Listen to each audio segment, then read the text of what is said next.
राजस्थान के उदयपुर शहर को झीलों की नगरी के नाम से जाना जाता है। इसी शहर के प्रतापनगर थाने के अंतर्गत उदय सागर झील स्थित है।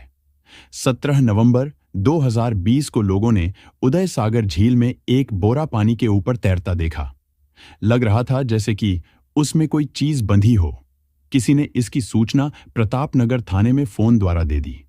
सूचना पाकर थाना प्रभारी विवेक सिंह पुलिस टीम के साथ मौके पर जा पहुंचे। उन्होंने झील से बोरा निकलवाया। जब बोरा खोला गया तो उसमें किसी अधेड़ उम्र के व्यक्ति का शव निकला। मृतक की उम्र 45 वर्ष के आसपास लग रही थी। मृतक ने पैंट शर्ट पहनी हुई थी। चेहरे से लग रहा था कि वह असम मणिपुर इलाके का है। मृतक की जामा तलाशी में कुछ नहीं मिला था जिससे कि मृतक की शिनाख्त हो पाती। शव की शिनाख्त नहीं होने पर कागजी कार्रवाई कर शव को राजकीय अस्पताल की मोर्चरी में सुरक्षित रखवा दिया। पुलिस ने अज्ञात शव की शिनाख्त कराने की पूरी कोशिश की, मगर किसी ने उस व्यक्ति की शिनाख्त नहीं की। 1 सप्ताह तक मृतक की पहचान नहीं हुई तो पुलिस ने शव को लावारिस मानकर मेडिकल बोर्ड से पोस्टमार्टम कराकर उसकी अंत्येष्टि करा दी। प्रतापनगर थाने में अज्ञात व्यक्ति का शव मिलने का मामला दर्ज कर लिया गया। पोस्टमार्टम रिपोर्ट में खुलासा हुआ कि मृतक को गला दबाकर मारा गया था। यह हत्या का मामला था। मगर जब तक मृतक की शिनाख्त नहीं हो जाती तब तक पुलिस कार्रवाई करती भी तो कैसे। पुलिस ने खूब हाथ पैर मारे कि शव की कोई तो पहचान करे, मगर किसी ने इस व्यक्ति को देखा नहीं था। पुलिस ने अपने मुखबिरों को भी अज्ञात शव की सुरागसी के लिए लगा रखा था, मगर 4.5 महीने तक कुछ पता नहीं चला। मगर अचानक उदयपुर पुलिस की जिला स्पेशल टीम के कांस्टेबल प्रहलाद पाटीदार को मुखबिर से सूचना मिली कि कुछ लोग एक मृत व्यक्ति का मृत्यु प्रमाण पत्र बनवाने की बात कहते हुए कई पंचायतों के चक्कर लगा रहे हैं। तब प्रहलाद पाटीदार एवं स्पेशल टीम के इंचार्ज हनुमंत सिंह भाटी की टीम ने जब 2 लोगों पर निगरानी रखी तो किसी व्यक्ति की मौत के बाद फर्जी मृत्यु प्रमाण पत्र बनवाने की बात सामने आई। टीम ने जब दोनों व्यक्तियों को हिरासत में लेकर सख्ती से पूछताछ की तो उन्होंने अपने 3 अन्य साथियों के साथ मिलकर असम के उत्तम दास की हत्या करने की बात स्वीकार की। उन्होंने बताया कि उत्तम दास की हत्या उसके बड़े भाई तपन दास ने कराई थी। आरोपियों ने पुलिस को यह भी बताया कि तपन दास ने उन्हें इस काम के लिए 12.5 लाख रुपए की सुपारी दी थी। स्पेशल टीम और प्रतापनगर थाना पुलिस ने कड़ी से कड़ी जोड़ी तो फर्जी मृत्यु प्रमाण पत्र बनवाने के मामूली से प्रयास के पीछे अपराध की बड़ी कहानी निकल आई। किसी ने ऐसा सोचा भी नहीं था। इस खुलासे के बाद न सिर्फ घिनौना अपराध सामने आया बल्कि उदय सागर में 17 नवंबर 2020 को मिली अज्ञात व्यक्ति की लाश की वह गुत्थी भी सुलझ गई, जो करीब 4.25 माह से प्रतापनगर थाना पुलिस के लिए सिरदर्द बनी हुई थी। मामला असम के रहने वाले एक परिवार में अवैध संबंधों का निकला, जिसमें तपन दास को छोटे भाई उत्तम दास की पत्नी रूपा से प्यार हो गया तो आगे चलकर प्यार के इस खेल में उत्तम दास बलि का बकरा बन गया और उसकी लाश हजारों किलोमीटर दूर उदयपुर की उदय सागर झील में फेंकवा दी। सुपारी किलर 5 युवकों से पूरी जानकारी एवं मृतक के भाई तपन दास का मोबाइल नंबर पुलिस ने हासिल कर लिया। इसके बाद एक विशेष पुलिस टीम गठित की गई। इस टीम में जिला स्पेशल टीम के कांस्टेबल प्रहलाद पाटीदार की विशेष भूमिका रही। इसके अलावा जिला स्पेशल टीम में प्रतापनगर थाने के SI Mangilal, Firoz, cyber cell से गजराज सिंह को शामिल किया गया। फिर एसआई मांगीलाल, कांस्टेबल नंद किशोर को फ्लाइट से गुवाहाटी भेजा गया। इन्होंने स्थानीय पुलिस की मदद से मुख्य आरोपी तपन दास की तलाश की। तपन दास से पूछताछ के बाद मृतक की पत्नी रूपा दास को भी हिरासत में ले लिया। मृतक के परिजनों से भी पूछताछ की गई। उन लोगों ने बताया कि रूपा ने दिसंबर 2020 के दूसरे हफ्ते बताया कि उदयपुर में उत्तम दास की कोरोना से मृत्यु हो गई है। कोरोना होने के कारण शव का वहीं अंतिम संस्कार कर दिया गया। इसके बाद मृतक के पैतृक निवास पर विधि विधान से अंतिम क्रियाएं की गई थीं। मृतक के परिजन तो उत्तम दास की मौत कोरोना से होने की मान रहे थे, मगर उदयपुर पुलिस ने घर वालों को बता दिया कि उत्तम की मृत्यु कोरोना से नहीं हुई थी, बल्कि बड़े भाई तपन दास ने 12.5 लाख रुपए की सुपारी देकर उसकी हत्या कराई थी। पुलिस से सच जानकर मृतक के परिजन बहू और हत्यारे बेटे तपन दास को कोसने लगे और विलाप करने लगे। पुलिस टीम दोनों आरोपियों रूपा दास और उसके जेठ तपन दास को गिरफ्तार कर उदयपुर ले आई। उदयपुर में थाना प्रताप नगर में 7 आरोपियों से मृतक उत्तम दास की हत्या के संबंध में एसपी राजीव पचार, एएसपी गोपाल स्वरूप मेवाड़ा, डीएसपी राजीव जोशी, थाना प्रभारी विवेक सिंह ने कड़ी पूछताछ की। पूछताछ में सभी आरोपियों ने उत्तम की हत्या करने का जुर्म कबूल करके सारी कहानी बयां कर दी। इसके बाद एसपी डॉक्टर राजीव पचार ने 9 अप्रैल 2021 को प्रेस वार्ता कर पत्रकारों को इस मामले की जानकारी दी। पुलिस पूछताछ में अवैध संबंध में हत्या की जो कहानी प्रकाश में आई वह इस प्रकार है। मनमोहन दास जिला कामरूप मेट्रो असम के रहने वाले थे। उनके 2 बेटे थे, बड़ा तपन और छोटा उत्तम। उत्तम ने रूपा से लव मैरिज की थी। रूपा उन महिलाओं की तरह थी जो कभी एक मर्द के पल्ले से बंध कर नहीं रहती। उत्तम से लव मैरिज के बाद रूपा को एहसास हुआ कि उसने गलत और ठंडे व्यक्ति से शादी की है। रूपा चाहती थी कि उसे पति रात भर बाहों में भरकर मत्ता रहे, मगर उत्तम ये सब नहीं करता था। ऐसे में जब कई महीनों तक भी रूपा के बदन की आग मंद नहीं पड़ी, तब उसके कदम बहक गए। उसने घर में ही अपने जेठ तपन दास पर ध्यान देना शुरू कर दिया। तपन उससे उम्र में 10 साल बड़ा था, मगर वह था गबरू।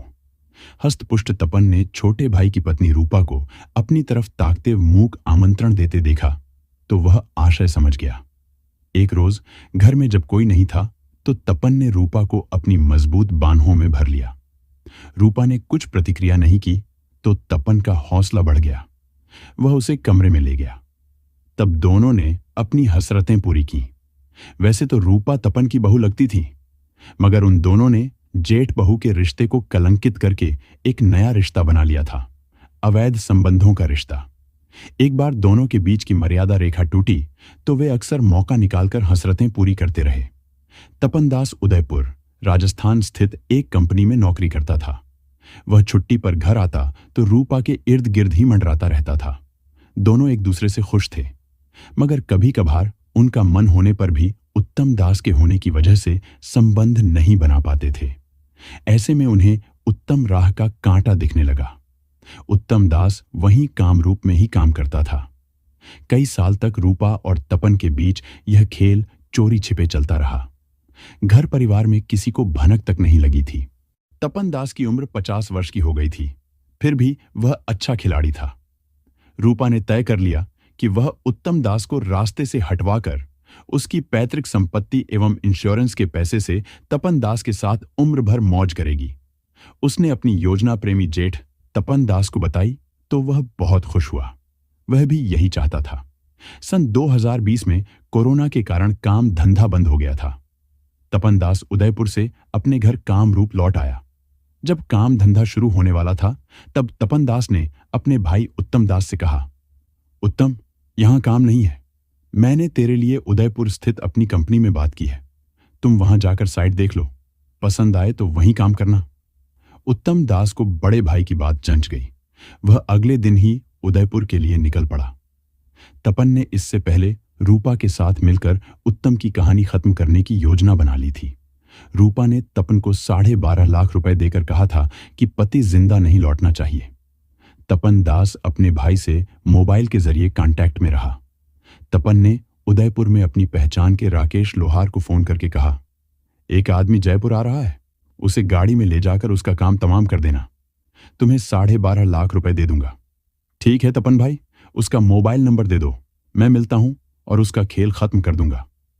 राकेश लोहार ने भरोसा दिया। राकेश लोहार ने उत्तम का मोबाइल नंबर ले लिया। राकेश ने अपने 4 साथियों सुरेंद्र, संजय, अजय व जयवर्धन को पूरी बात बताकर कहा कि एक दिन में 2-2 लाख रुपए मिलेंगे। राकेश ने खुद 4.5 लाख रुपए रखे। सब दोस्त गाड़ी लेकर जयपुर पहुंच गए। मोबाइल पर उत्तम दास से संपर्क कर उसे गाड़ी में बिठा लिया। उधर तपन दास भी असम से फ्लाइट पकड़कर उदयपुर आ गया। ये लोग जयपुर से उदयपुर तक मौका नहीं मिलने के कारण उत्तम को मार नहीं सके। ये लोग उदयपुर आ गए। उनसे तपन भी आ मिला। इसके बाद शराब में नींद की गोलियां डालकर उत्तम को रास्ते में ही पिलाकर नींद की आगोश में पहुंचा दिया। उत्तम के पास से मोबाइल फोन, पर्स व अन्य दस्तावेज आरोपियों ने ले लिए थे। ताकि उसकी शिनाख्त न हो सके। इसके बाद राकेश लोहार और उसके साथियों ने गला घोंटकर उत्तम को मारकर लाश बोरे में भरकर उदय सागर झील में फेंक दी। उत्तम का काम तमाम कर तपन असम गया और रूपा को उत्तम के मर्डर की बधाई दी। रूपा बहुत खुश हुई। उसने बधाई में जेठ को अपने गले से लगा लिया। वे मौज करने लगे और फिर घर वालों से कह दिया कि कोरोना से उत्तम की मौत राजस्थान में हो गई। अस्पताल वालों ने उसकी लाश नहीं सौंपी तो वहीं पर उसका अंतिम संस्कार कर दिया। घर वालों को उत्तम दास की मौत का बड़ा दुख हुआ और उन्होंने विधि विधान से सारे संस्कार किए। रूपा दास दिखावे के लिए आंसू बहाती रही ताकि परिजनों को लगे कि वह अपने पति के जाने से बहुत दुखी है। वहीं रूपा रात होने पर जेठ के साथ कमरे में बंद हो जाती। सारी रात पति की मौत की खुशी जेठ के साथ व्यक्त करती। रूपा के बूढ़े सास ससुर दिन अस्त होते ही घर में कैद हो जाते थे। रूपा दास और तपन दास जी भरकर मौज कर रहे थे। मार्च 2021 का आधा महीना बीत गया था, मगर उत्तम दास की मृत्यु का प्रमाण पत्र नहीं मिलने पर रूपा को अपने पति के LIC इंश्योरेंस एवं अन्य बीमा कंपनियों से रकम नहीं मिल पा रही थी। साथ ही पति के नाम पैतृक संपत्ति भी रूपा के नाम नहीं हो रही थी। तब रूपा ने अपने जेठ प्रेमी से कहा, उत्तम का मृत्यु प्रमाण पत्र कोरोना बीमारी की वजह से बनवाओ। मृत्यु प्रमाण पत्र के बिना 1 रुपया भी नहीं मिलेगा। मेरे पास 12.5 लाख रुपए थे, वो मैंने तुम्हें दे दिए हैं। जल्द से जल्द किसी तरह प्रमाण पत्र बनवाओ। सुनकर तपन दास बोला, अभी मैं राकेश को बोलता हूं, तुम चिंता मत करो, राकेश मृत्यु प्रमाण पत्र बनवा देगा। कहकर तपन ने राकेश लोहार को फोन कर उत्तम दास का कोरोना से मौत होने का मृत्यु प्रमाण पत्र बनवाने को कहा। राकेश को तपन दास ने कहा कि जो पैसा लगेगा वह दे देगा। इसके बाद राकेश ने सुरेंद्र को साथ लिया और दोनों लोग पंचायतों के चक्कर काटने लगे। राकेश लोहार और सुरेंद्र के पास उत्तम दास के नाम की कोई मेडिकल रिपोर्ट और अन्य कोई प्रमाण नहीं थे। इस कारण मृत्यु प्रमाण पत्र नहीं बन रहा था। तब वे लोग पैसे देकर प्रमाण पत्र बनवाने का जुगाड़ भी लगाने लगे थे। ऐसे में ये लोग स्पेशल टीम के कांस्टेबल प्रहलाद पाटीदार की निगाह में चढ़ गए। प्रहलाद ने टीम प्रभारी DSP हनुमंत सिंह भाटी को इस बारे में जानकारी दी और फिर निगाह रखकर पुलिस ने इन्हें धर दबोचा। इसकी जानकारी एक मुखबिर ने स्पेशल टीम के कांस्टेबल प्रहलाद को दी और फिर सब पकड़ लिए गए। पूछताछ होने पर 7 आरोपियों रूपा, उसके जेठ तपन दास, राकेश लोहार, सुरेंद्र, संजय, अजय और जयवर्धन को प्रतापनगर थाना पुलिस ने उदयपुर कोर्ट में 10 अप्रैल 2021 को पेश किया, जहां से उन्हें जेल भेज दिया। आज की दूसरी कहानी काशीपुर में हुए दर्दनाक शाहीन हत्याकांड की है। 3 जुलाई 2017 की रात कोई 10 बजे अफजल का परिवार खा पी कर सोने की तैयारी कर रहा था कि उसके मोबाइल फोन की घंटी बजी। उस समय मोबाइल अफजल की बीवी नूरी के पास था। नूरी ने देखा फोन हाशिम का है। हाशिम उसका सगा भाई था। भाई का नंबर देखकर उसने जैसे ही फोन रिसीव किया, दूसरी ओर से हाशिम ने घबराए स्वर में कहा, बाजी, मेरी कार का एक्सीडेंट हो गया है। तुम्हारी भाभी की हालत बहुत नाजुक है। आप लोग जितनी जल्दी हो सके आ जाइए। इसके बाद हाशिम ने बहन को वह जगह बता दी जहां एक्सीडेंट हुआ था। बहन को एक्सीडेंट की बात बताकर हाशिम ने अपने घर वालों को भी फोन करके एक्सीडेंट की बात बता दी थी। भाई की बात सुनकर नूरी हक्का बक्का रह गई। उसने तुरंत यह बात अफजल और घर के अन्य लोगों को बताई। अफजल ने हाशिम के एक्सीडेंट की बात रिश्तेदारों को बताई और नूरी को साथ लेकर चल पड़ा। ये लोग वहां पहुंचते जहां एक्सीडेंट हुआ था, उसके पहले ही हाशिम खुद कार चलाकर एक निजी अस्पताल पहुंच गया था। डॉक्टरों ने उसकी पत्नी यानी शाहीन को तो मृत घोषित कर दिया था, जबकि उसे भर्ती करके उसका इलाज शुरू कर दिया था। भर्ती होने से पहले हाशिम ने घर वालों को शाहीन के खत्म होने की बात बता दी थी। हाशिम की कार को ही देखकर लगता था कि उसकी किसी चीज से जबरदस्त टक्कर हुई थी। उसकी कार का शीशा बुरी तरह से टूटा हुआ था। इसमें उसकी पत्नी शाहीन की मौत हो गई थी, जबकि उसके सिर में मामूली चोट आई थी।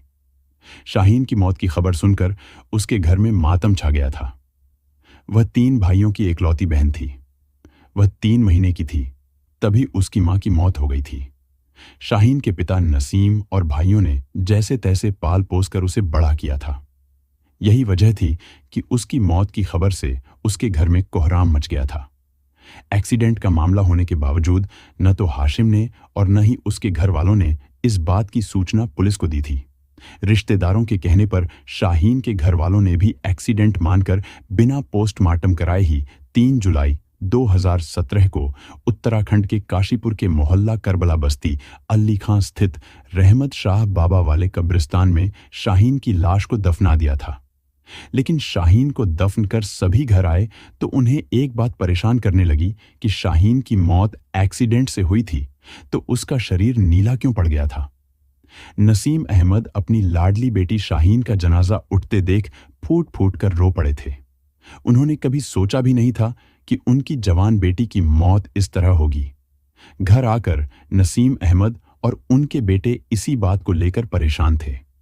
अब उन्हें इस बात का अफसोस होने लगा था कि उन्हें जल्दबाजी में शाहीन को दफनाना नहीं चाहिए था। उन्हें संदेह हुआ तो सबने निर्णय लिया कि शाहीन की मौत की सच्चाई का पता लगाना जरूरी है। उन्होंने तय किया कि पुलिस की मदद से लाश कब्र से निकलवाकर उसका पोस्टमार्टम कराया जाए। फिर क्या था, अगले दिन अफजल घर वालों के साथ काशीपुर कोतवाली पहुंचा और बहन की हत्या की आशंका प्रकट करते हुए बहनोई हाशिम अली के खिलाफ हत्या का मुकदमा दर्ज करा दिया।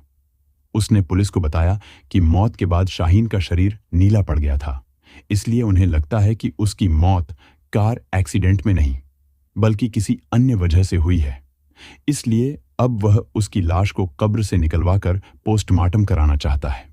मामले को गंभीरता से लेते हुए कोतवाली प्रभारी चंचल शर्मा ने एसडीएम विनीत तोमर से बात की तो उन्होंने लाश को कब्र से निकालने की अनुमति दे दी। अनुमति मिलते ही चंचल शर्मा, एसआई पीडी जोशी और अन्य पुलिसकर्मियों के साथ जाकर मृतका शाहीन के सगे संबंधियों की मौजूदगी में कब्रिस्तान में दफनाई शाहीन की लाश निकलवाकर बारीकी से निरीक्षण किया तो उसके शरीर पर चोट का कोई निशान नजर नहीं आया। इससे साफ हो गया कि शाहीन की मौत एक्सीडेंट से नहीं बल्कि किसी अन्य वजह से हुई थी। पुलिस ने आवश्यक कार्रवाई करके लाश को पोस्टमार्टम के लिए सरकारी अस्पताल भिजवा दिया। शक के आधार पर पुलिस ने उसी दिन मृतका शाहीन के पति हाशिम अली को हिरासत में ले लिया। पुलिस ने घटनास्थल का भी निरीक्षण किया। घटनास्थल पर कोई ऐसा सबूत नहीं मिला कि कार किसी वाहन से या किसी पेड़ से टकराई हो। कार का अगला हिस्सा बिल्कुल सही सलामत था, सिर्फ उसका आगे का शीशा टूटा हुआ था। पोस्टमार्टम रिपोर्ट के अनुसार शाहीन की मौत 36 से 92 घंटे पहले हो चुकी थी, जबकि हाशिम के अनुसार कार का एक्सीडेंट हुए अब भी 24 घंटे भी पूरे नहीं हुए थे। इसके बाद हाशिम अली शक के दायरे में आ गया। पुलिस को अब विसरा रिपोर्ट का इंतजार था। विसरा रिपोर्ट आई तो उसमें साफ लिखा था कि मृतका की मौत जहर से हुई थी। फिर तो साफ हो गया कि हाशिम अली ने बीवी की हत्या कर उसकी मौत को एक्सीडेंट में दिखाने की कोशिश की थी। इसके बाद पुलिस ने हाशिम अली को बाकायदा गिरफ्तार कर लिया।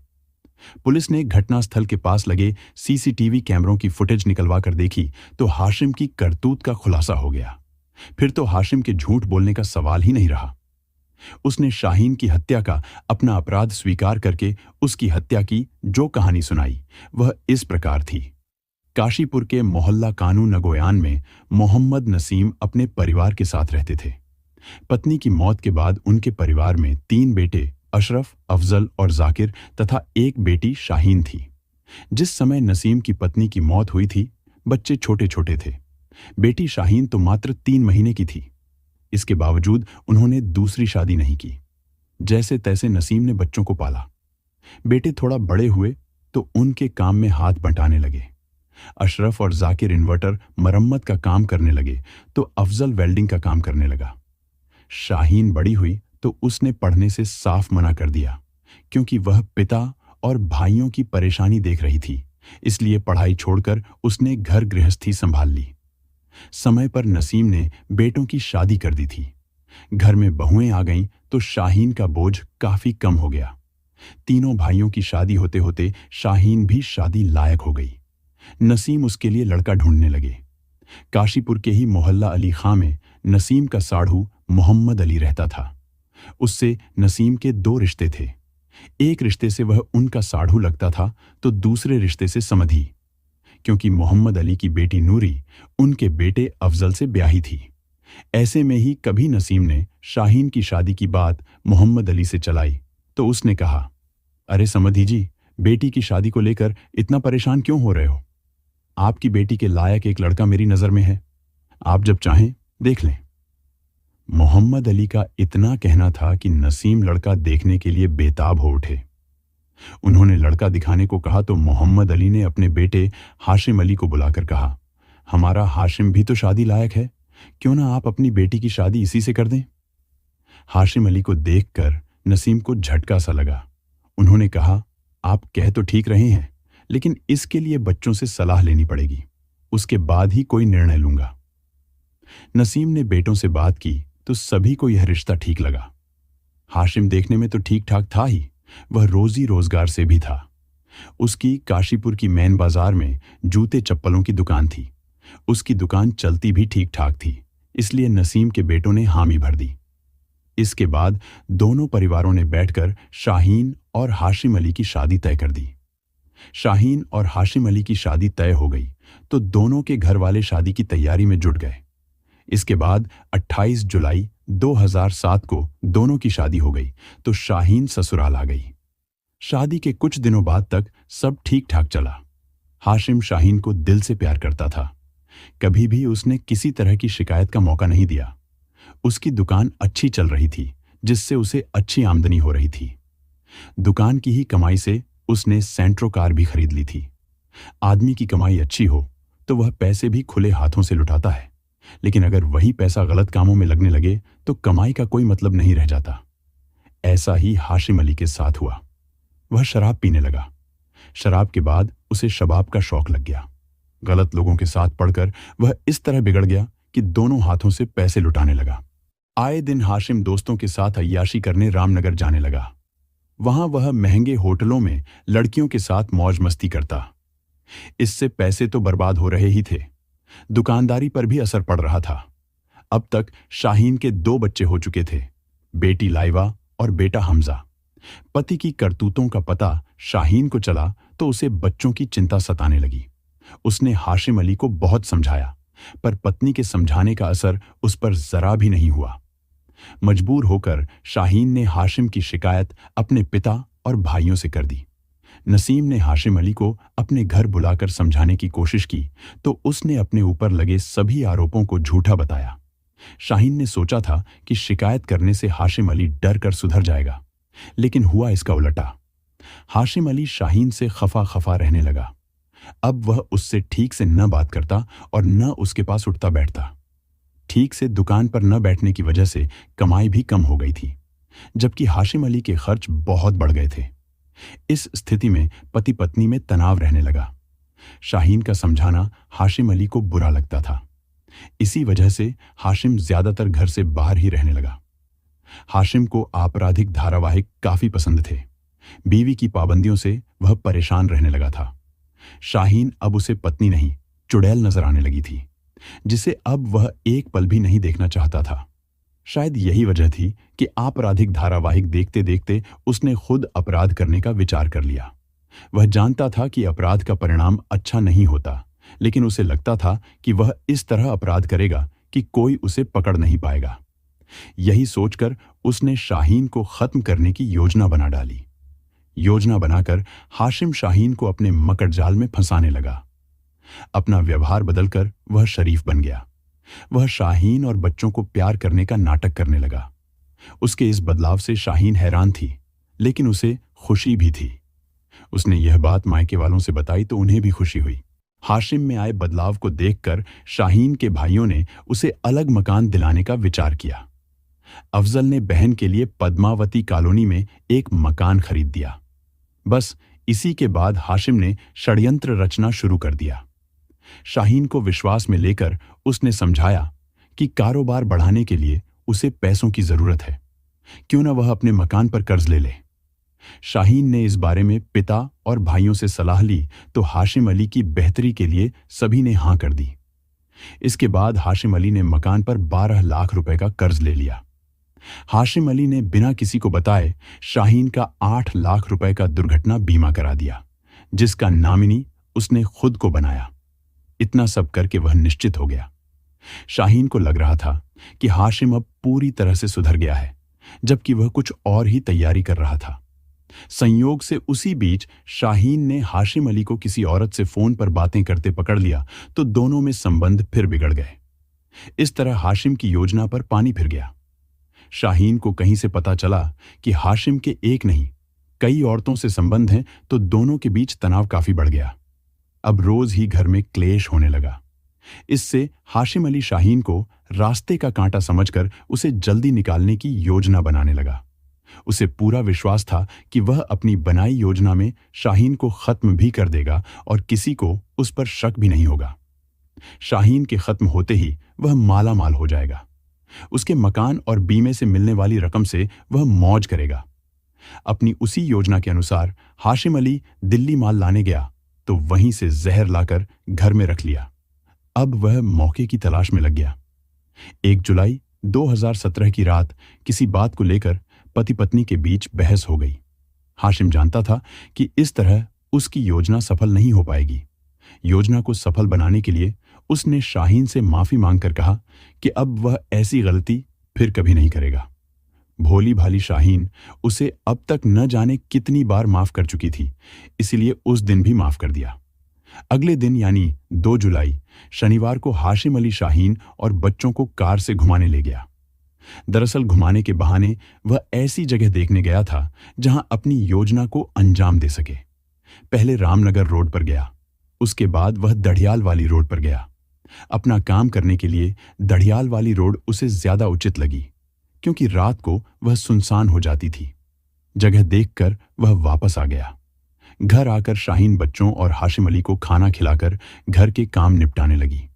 उसी बीच हाशिम अली ने कोल्ड ड्रिंक की बोतल में दिल्ली से लाया जहर मिलाकर रख दिया। काम निपटाकर शाहीन उसके पास आकर बैठी तो उसने प्यार जताते हुए फ्रिज से कोल्ड ड्रिंक की बोतल लाकर जहर वाली कोल्ड ड्रिंक शाहीन को थमा दी और दूसरी खुद ले ली। जहर वाली कोल्ड ड्रिंक पीकर शाहीन का काम तमाम हो गया तो हाशिम ने उसे बिस्तर से उतारकर नीचे लेटा दिया और खुद बच्चों के पास जाकर लेट गया। सुबह 4 बजे उठकर उसने शाहीन की लाश को कार की डिक्की में रखकर अपने 5 साल के बेटे हमजा को बगल वाली सीट पर बैठाकर कहा कि उसकी मम्मी रामनगर में है, वह उसे वहीं ले चल रहा है। 3 जुलाई 2017 को पूरे दिन वह शाहीन की लाश को ठिकाने लगाने के लिए इधर उधर घूमता रहा, लेकिन दिन में उसे मौका नहीं मिला। रात 8 बजे वह दड़ियाल वाली रोड पर पहुंचा तो सुनसान जगह पर कार रोककर अंधेरे का फायदा उठाते हुए अगली सीट पर सो रहे बेटे को पिछली सीट पर लिटा दिया और कार की डिक्की खोलकर शाहीन की लाश को निकालकर अगली सीट पर इस तरह बैठा दिया जैसे वह सो रही हो।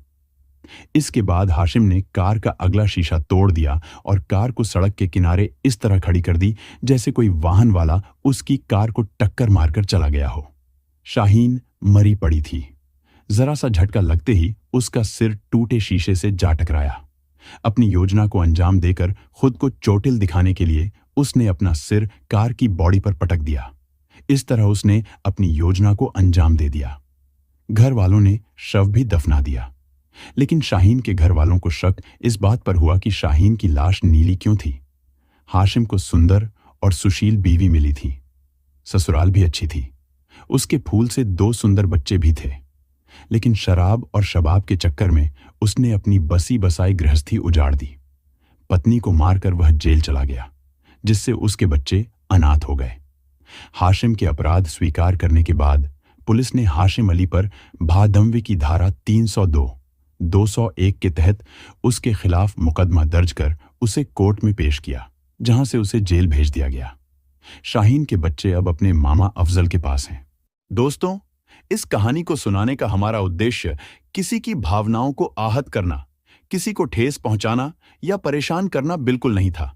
हमारा उद्देश्य केवल आपको जागरूक करना, सचेत करना और सतर्क रहने के लिए प्रेरित करना है। दोस्तों, इस पूरी घटना के बारे में आपकी क्या राय है? कमेंट बॉक्स में जरूर बताएं और अगर हमारी मेहनत पसंद आई हो तो इस वीडियो को लाइक करते हुए शेयर भी करें।